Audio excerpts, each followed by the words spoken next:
The crystal wine glass shattered against the marble floor, silencing the entire dining room. Jennifer Williams stood frozen, her husband's words still echoing through Chief Williams's mansion like gunshots. A poor fat pig. That's what Desmond had called her. In front of his entire family. In front of his mistress, who now sat at the family table wearing the same smirk Jennifer had seen in the secret photographs on Desmond's phone 3 months ago. What Desmond didn't know, what none of them knew, was that 12 hours earlier, Jennifer had signed the final acquisition documents. She now owned 51% of Williams Textiles, the same failing company Desmond had been bragging would make him a real man once his father retired. The same company whose quarterly losses she'd studied in detail. The same family legacy that Chief Williams had secretly begged her shell corporation to save. And now, with sauce still dripping from her dress where Desmond had accidentally knocked her plate, Jennifer realized that silence was no longer an option. Before we continue, let me ask you something quietly. Where are you listening from right now? And what time is it in your part of the world? Some of us are hearing this story under the hot afternoon sun. Some in the calm of the night, when thoughts are heavy and hearts are open. Different places, one story, one lesson. If stories like this speak to your heart, please subscribe to the channel. Your like helps this story reach another soul. Your comment tells me you understand the lesson. And when you share, you may be saving someone from the same mistake. Now let us continue. Jennifer Adewale had learned to make herself small. It wasn't something she'd needed to do in her first 30 years of life. As the founder and CEO of TechBridge Solutions, one of Lagos's fastest-growing software companies, she'd commanded boardrooms, negotiated million-dollar contracts, and built an empire from nothing but talent and relentless determination.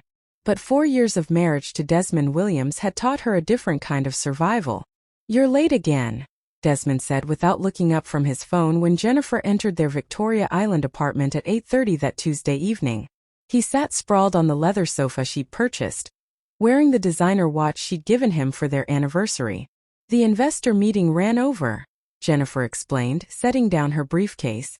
"We closed the Series C funding. $23 million. Desmond's thumb scrolled across his screen. "Lucky." That word again. Lucky. As if the 16-hour days, the sleepless nights coding in her 20s, the hundreds of rejected pitches meant nothing. As if success was something that happened to her rather than something she'd built with her own hands. "Desmond, we need to talk about." "Not now, Jennifer. I have important things to handle." He finally looked up, his eyes cold in a way they hadn't been when they'd first met at his cousin's wedding. Back then he'd called her brilliant. Extraordinary. Now he looked at her the way his mother did, with barely concealed disappointment. Mrs. Beatrice Williams had made her feelings clear from the beginning. 4 years and no children, she'd said at last month's Sunday lunch, her voice carrying across the table. "In my day, a woman who couldn't give her husband children knew to step aside gracefully." Jennifer had gripped her fork until her knuckles turned white, but said nothing. Desmond had said nothing either. He never did. The affair had started 6 months ago. Jennifer discovered it the way most women did, through carelessness masked as confidence. A restaurant receipt from a place they'd never been together. Perfume on his collar that wasn't hers. Late nights at the office that became early mornings. She'd hired a private investigator, hating herself for it. The photographs came back within a week. Desmond and Zara Okoro, his father's executive assistant, at a hotel in Lekki. At a restaurant in Ikoyi. In Desmond's car parked at a beach, their silhouettes unmistakable. Jennifer had cried for 3 days. Then she'd stopped crying and started planning. Williams Textiles had been hemorrhaging money for 2 years. Chief Williams, once a titan of Lagos industry, had made poor investments and failed to modernize. The company that had dressed Nigeria's elite for 3 decades was now drowning in debt, outdated machinery, and a workforce that hadn't been paid in full for 4 months. Jennifer's corporate intelligence team had brought her the opportunity. Williams Textiles is seeking acquisition partners. The family wants to keep it quiet. They're using intermediaries. She'd studied the numbers. The company was salvageable barely. It would require capital, complete restructuring, and ruthless efficiency. It would also require secrecy. Set up a shell corporation, Jennifer had told her lawyers. Adiwale Enterprises. Keep my name off all public documents until after the deal closes. Chief Williams never knew he was negotiating with his daughter-in-law. He only knew that a mysterious investor was offering to save his legacy, preserve jobs, and allow him to retire with dignity. The papers were signed yesterday morning. Jennifer now controlled Williams Textiles. Family dinner this Saturday, Desmond announced, standing and stretching. Dad's hosting. Says it's important. He wants to introduce someone. Jennifer's stomach tightened. Who? Desmond shrugged. Didn't say. Probably some new business partner. You know how he is about these things. He glanced at her, his lip curling slightly. Try to dress appropriately, Jennifer. Not everything is a corporate photo shoot. He walked to their bedroom and closed the door. Jennifer stood in the living room of the home she'd purchased, surrounded by furniture she'd bought, and felt the weight of her silence pressing down like a physical thing. Saturday. Family dinner. Someone important. She had a terrible feeling she knew exactly what was coming. The Williams family mansion in Ikoyi had always intimidated Jennifer. It wasn't the size, though the colonial-era building sprawled across half an acre of manicured gardens. It wasn't the cost, though the artwork alone could fund a small hospital. It was the weight of judgment that pressed down the moment she walked through the door, the sense that she would always be measured and found wanting. Jennifer, Mrs. Beatrice Williams said coolly when Jennifer arrived Saturday evening, you've gained more weight. Not hello. Not welcome. Just immediate criticism wrapped in concern. Good evening, Ma. Jennifer forced a smile. She wore a traditional Ankara dress, elegant and modest, bought specifically because Mrs. Williams had once complained that Jennifer dressed too Western. Desmond is already inside with his father. And our guest. Mrs. Williams's smile sharpened. Such a lovely young woman. You'll see. Jennifer's heart sank. The dining room gleamed with silver and crystal. Chief Williams sat at the head of the long mahogany table, his face gray with stress that even expensive wine couldn't hide. Desmond sat to his right, laughing at something the woman beside him had said. Zara Okoro. She wore a fitted red dress that hugged every curve. Her makeup was flawless. She was 26 years old, 10 years younger than Jennifer, with the kind of effortless beauty that needed no enhancement. And she sat at the Williams family table like she belonged there. Jennifer. Desmond's voice was too loud, too bright. He'd been drinking. Come meet Zara. She's Dad's executive assistant. Brilliant woman. She's been helping with the company's restructuring efforts. Zara extended her hand, her smile cold and victorious. Mrs. Williams. I've heard so much about you. Jennifer shook her hand, her face a mask of composure. Miss Okoro. Desmond's sister Chioma sat across the table, her eyes filled with something that looked like pity. She'd always been kind to Jennifer, but kindness without courage was just silent complicity. The dinner began with small talk that felt like small cuts. Mrs. Williams praised Zara's cooking skills. Chief Williams mentioned how helpful Zara had been during these difficult times. Desmond kept refilling Zara's wine glass, his hand lingering on hers. Jennifer ate mechanically, tasting nothing. You know Jennifer, Mrs. Williams said, her voice carrying that particular tone that signaled incoming cruelty. Zara was just telling us about her volunteer work at the Children's Hospital. She's so wonderful with little ones. Such a natural mother. The implication landed like a slap. That's admirable, Jennifer managed. Unlike some women, Mrs. Williams continued, Zara understands that a woman's greatest contribution is to her family, not to boardrooms and business meetings. Desmond laughed, the sound ugly with alcohol and permission. Mother's right. A real woman knows her place. Jennifer's fingers tightened on her fork. The conversation continued, each comment a small weapon designed to diminish. Zara's femininity. Jennifer's masculine career. Zara's supportive nature. Jennifer's selfishness. Zara's youth. Jennifer's age. Desmond grew bolder with each glass of wine. You know what the problem is? He announced, his words slurring slightly. Men need women who build them up. Not women who compete. Who emasculate. Desmond. Chief Williams said quietly, uncomfortably. No, Dad, it's true. Desmond stood, swaying. I'm tired. Tired of pretending. Tired of carrying dead weight. The room went silent. Jennifer felt her chest tighten, her breath shallow. This was it. The moment she'd sensed coming. I married someone I thought would be a partner, Desmond continued, his eyes fixed on Jennifer with something like hatred. Instead, I got a poor fat pig who thinks her little computer company makes her special, who can't even give me children, who rides on family connections and calls it success. Mrs. Williams gasped, but Jennifer could see the satisfaction in her eyes. Chioma whispered, Desmond, stop.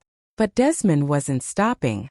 For years of resentment, of wounded pride, of masculine insecurity poured out. You're worthless, Jennifer. A failure as a wife. As a woman. You're nothing but a fat barren. Jennifer stood. The chair scraped against the floor. Every eye turned to her. Zara's smile widened. Mrs. Williams looked triumphant. Chief Williams looked ashamed but silent. Desmond looked defiant. Tears fell down Jennifer's face, but her voice was steady. You'll regret this, Desmond. I promise you that. She walked toward the door, her vision blurred, her heart shattered. That's right, run away. Desmond called after her. It's all you're good for.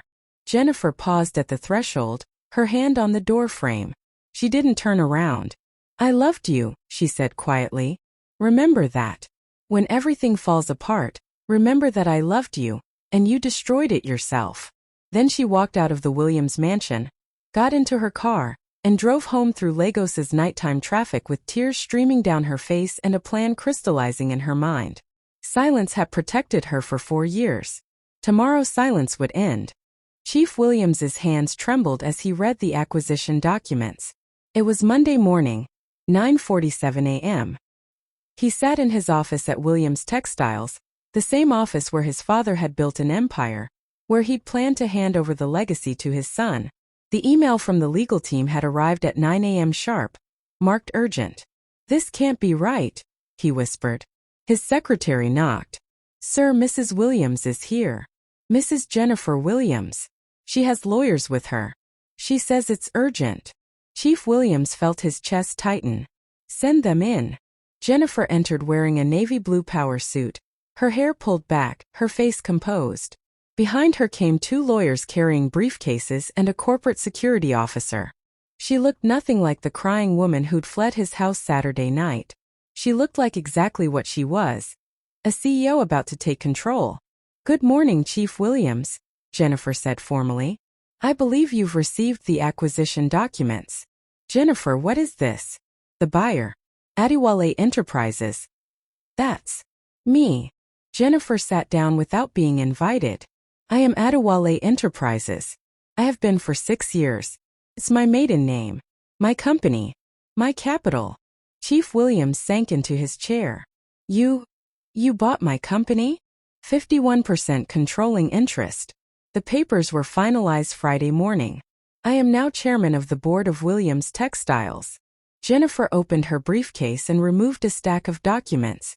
I'm calling an emergency board meeting for this afternoon. I'm notifying you now as a courtesy. Does Desmond know? He will. Jennifer's voice was ice. Where is he? As if summoned, the office door burst open. Desmond stormed in, his mother behind him, both their faces flushed with anger. What the hell is this? Desmond waved his phone. I just got a message saying I'm terminated. My company access is revoked. Jennifer turned to face him, her expression unreadable. Yes. Effective immediately. Security will escort you from the building and collect your company property. Your laptop, phone, car keys, and access cards. You can't do this. Mrs. Williams shrieked. This is my husband's company. Was. One of Jennifer's lawyers corrected. Mrs. Jennifer Williams now holds majority ownership. All restructuring decisions are within her authority. Desmond's face went white. Jennifer, what are you? Sit down, Desmond. Jennifer's voice cut like glass. Something in her tone made him obey. Jennifer stood, addressing the room like the boardroom she'd commanded for years. For the past 6 months, I've had forensic accountants analyzing every transaction at Williams Textiles. Would you like to know what they found? Chief Williams closed his eyes. Desmond Williams has been embezzling from petty cash and operational funds for 8 months.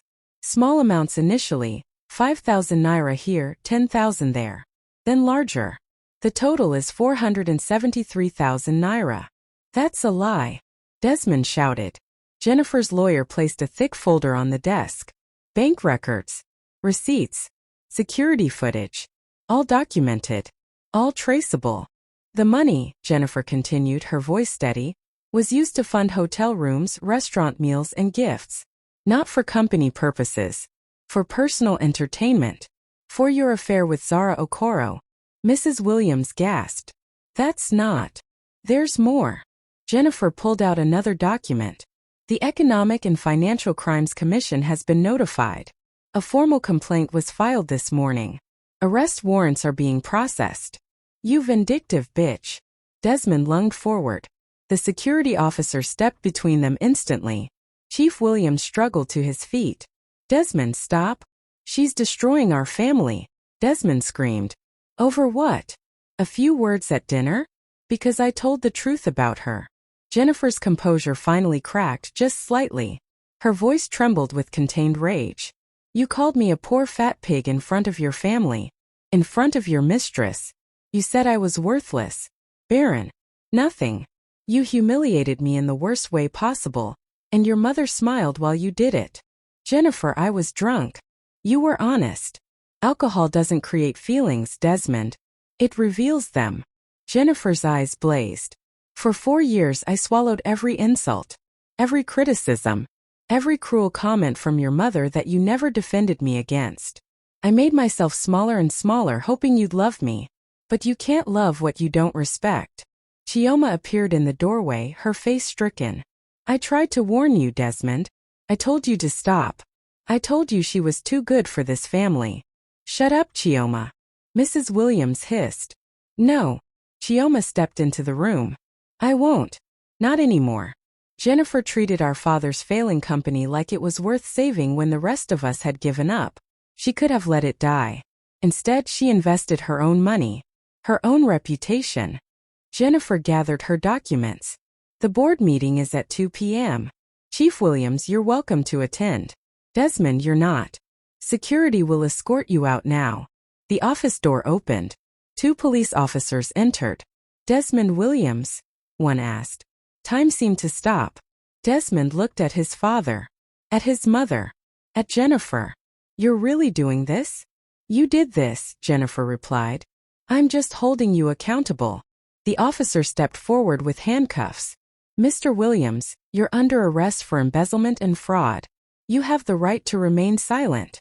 Mrs. Williams began screaming. Chief Williams clutched his chest, his breathing labored. Chioma rushed to support him. Desmond's eyes never left Jennifer's face as the handcuffs clicked shut. I'll never forgive you for this, he said. Jennifer picked up her briefcase, her hand steady now, her decision final. Good, she replied. That makes 2 of us. As the police led Desmond away, his mother's screams echoing through the building, Jennifer walked to the window and looked out at the Lagos skyline. Somewhere in this city, Zara was probably deleting text messages and scrubbing social media. Somewhere, Desmond's friends were already distancing themselves. And somewhere deep inside, the woman who'd loved Desmond Williams finally stopped grieving and started building. The news broke within hours. Texio exposes cheating husband. Buys his father's company. Has him arrested for fraud. Nigerian social media exploded. Twitter trends. Instagram posts. WhatsApp groups across Lagos, Abuja, and Port Harcourt buzzed with the scandal. Jennifer's name trended nationally. Some called her a hero. Others called her vindictive. Everyone had an opinion. Zara Okoro's Instagram account disappeared by Tuesday afternoon. Her Facebook went dark. Her LinkedIn profile vanished. The woman who'd smirked at the Williams family dinner table had evaporated like morning mist, leaving no trace except the photographs that were now circulating online. Desmond sat in a holding cell at the Ikoyi police station, still wearing the designer shirt Jennifer had bought him for Christmas. Bail had been denied. The magistrate cited flight risk and the serious nature of financial crimes. His lawyer, a family friend who charged retainer fees Desmond could no longer pay, looked increasingly uncomfortable. The evidence is substantial, the lawyer admitted during their consultation. Bank records don't lie. The EFCC takes these cases seriously, especially with the current anti-corruption climate. She's lying. Desmond insisted, but his voice lacked conviction. He knew the truth. He'd thought the small amounts wouldn't be noticed. He'd thought he was entitled to it. He'd thought Jennifer would always stay silent. At the Williams mansion, Chief Williams lay in a hospital bed, machines beeping steadily. The stress of Saturday's dinner, combined with Monday's revelation and his son's arrest, had triggered a mild stroke. He could speak, could move, but the doctors warned that another shock could be catastrophic. Mrs. Beatrice Williams sat beside him, her makeup smeared, her hair uncombed. The first time in 30 years anyone had seen her less than perfectly composed. "This is her fault," she whispered. "That woman bewitched our son. She planned this. She—" "Stop." Chief Williams's voice was weak but firm. "Just stop." "But she—" "I knew." The words cost him effort. "I knew who was buying the company. The lawyers told me. I knew it was Jennifer." Mrs. Beatrice stared at her husband. "What?" "She saved us. Saved 200 jobs. Saved the legacy my father built." Chief Williams closed his eyes. "And at that dinner I sat there. I said nothing while our son destroyed his marriage. While you smiled. While that girl sat at our table like a conquering queen. She can't give us grandchildren." Mrs. Beatrice protested. "Have you asked why?" Chief Williams turned his head to look at his wife. "Have you ever asked Jennifer why? Or did you just assume, just judge, just condemn?" Before Mrs. Beatrice could answer, Chioma entered the hospital room. Her face was hard, her posture rigid. "Mother, we need to talk." "Not now, Chioma. Your father needs." "I've been quiet for 4 years." Chioma's voice shook with suppressed rage. "I watched you torture Jennifer. I watched you encourage Desmond's affair." "Yes, mother. Encourage it." Mrs. Beatrice stood. "How dare you?" "I dare because someone has to tell the truth." Chioma's composure shattered. "You knew about Zara. Desmond told you 6 months ago. You said Jennifer wasn't good enough. You said a real woman would know when to step aside. You pushed him toward that girl." Chief Williams's heart monitor beeped faster. "You're upset," Mrs. Beatrice said desperately. "You don't know what you're saying. I recorded you." Chioma pulled out her phone. 3 months ago. You and Desmond. Talking about how to manage Jennifer. How to make her feel so worthless she'd leave quietly. Should I play it for father? The silence in that hospital room was deafening. Chief Williams spoke, his voice breaking. "Get out, Beatrice." "Darling, Get out." Mrs. Beatrice fled, her sobs echoing down the hospital corridor. Chioma sat beside her father's bed and took his hand. "Jennifer came to see me yesterday. She offered me a position. VP of Operations at Williams Textiles. Did you accept?" "I start Monday." Chioma's eyes filled with tears. She said she needs people with integrity. People who understand that family loyalty means telling the truth, not protecting lies. Chief Williams squeezed his daughter's hand weakly. "Good. That's good." That night, Jennifer received her first visitor at her home since the arrest. Desmond's best friend Marcus stood at her door, hat in hand. "Mrs. Williams, I know I have no right to ask, but Desmond is falling apart. The charges, the publicity, his father's stroke. Could you find it in your heart to drop the charges? To show mercy?" Jennifer looked at Marcus for a long moment. "Did Desmond show me mercy at that dinner? Did anyone speak up when he called me a pig? When he said I was worthless?" Marcus looked at his shoes. "No, ma'am." "Then why should I show mercy now?" "Because you're better than him." "I am better than him," Jennifer agreed quietly. "That's why I won't drop the charges. Because being better means believing actions have consequences. It means teaching that cruelty is not consequence-free. If I forgive this, what message does that send?" Marcus left with no answer. 3 weeks later, Jennifer received a letter from Desmond, smuggled out through his lawyer. The handwriting was shaky, desperate. "Jennifer, I'm sorry. God, I'm so sorry. I was cruel and stupid and drunk and wrong. I know that now. I see it now. Please, I'm begging you, drop the charges. I'll go to counseling. I'll change. I'll be the man you deserved. Please. I love you. I've always loved you. Desmond. Jennifer read the letter 3 times. Then she filed it with the divorce papers her lawyer was preparing and never responded. Love without respect was just another word for control. And Jennifer was done being controlled. 3 months after the family dinner that destroyed a marriage, Judge Adebayo delivered the verdict in a packed Lagos courtroom. Mr. Desmond Williams, you have been found guilty of embezzlement and fraud. Taking into account the evidence, the premeditated nature of your actions, and the breach of fiduciary duty, this court sentences you to 7 years imprisonment, with no eligibility for parole for the first 4 years. Desmond's mother wailed from the gallery. Chief Williams, still recovering from his stroke, sat silently beside Chioma. Desmond stood, his designer suits replaced by standard courtroom attire. His confident smirk long vanished. Additionally, Judge Adebayo continued, you are ordered to pay full restitution of 12 million Nigerian nairas to Williams Textiles, representing the embezzled funds plus damages. Failure to comply will result in asset seizure and extended sentencing. As the bailiffs led Desmond away, his eyes found Jennifer in the courtroom. She sat in the front row, her expression neither triumphant nor sad, just resolved. Their eyes met for the last time as free people in each other's lives. Desmond mouthed something that might have been please or sorry. Jennifer looked away. The civil court granted Jennifer's divorce petition 2 weeks later. No contest. No negotiation. The marriage that had begun with such promise ended with a judge's signature and the sound of a gavel. Williams Textiles underwent complete transformation under Jennifer's leadership. She brought in new management, invested in modern machinery, restructured the workforce, and within 6 months, the company turned its first profit in 3 years. The 200 employees who'd been facing unemployment not only kept their jobs but received full back pay. Jennifer promoted Chioma to Vice President of Operations. Together, they built something neither Desmond nor Chief Williams had imagined possible. A textile company that competed globally while maintaining Nigerian craftsmanship. Chief Williams recovered enough to attend board meetings occasionally. He never spoke of his son. He tried to visit Desmond in prison once, but Desmond had refused the visit. Some bridges once burned leave ashes too deep to cross. Mrs. Beatrice Williams attempted reconciliation with Jennifer exactly once. She appeared at Jennifer's office unannounced, 6 months after Desmond's sentencing.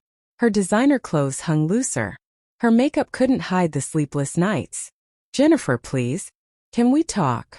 Jennifer's assistant looked uncertain, but Jennifer nodded. 10 minutes. Mrs. Beatrice sat across from Jennifer's desk. The same desk where Chief Williams had learned his daughter-in-law now controlled his legacy. I want to apologize, Mrs. Beatrice began. I was wrong about you. Wrong about everything. You saved this company. You saved our family's reputation. I see that now. Jennifer waited. Could you? Is there any way you could find forgiveness? For me? For Desmond? You have so much power now.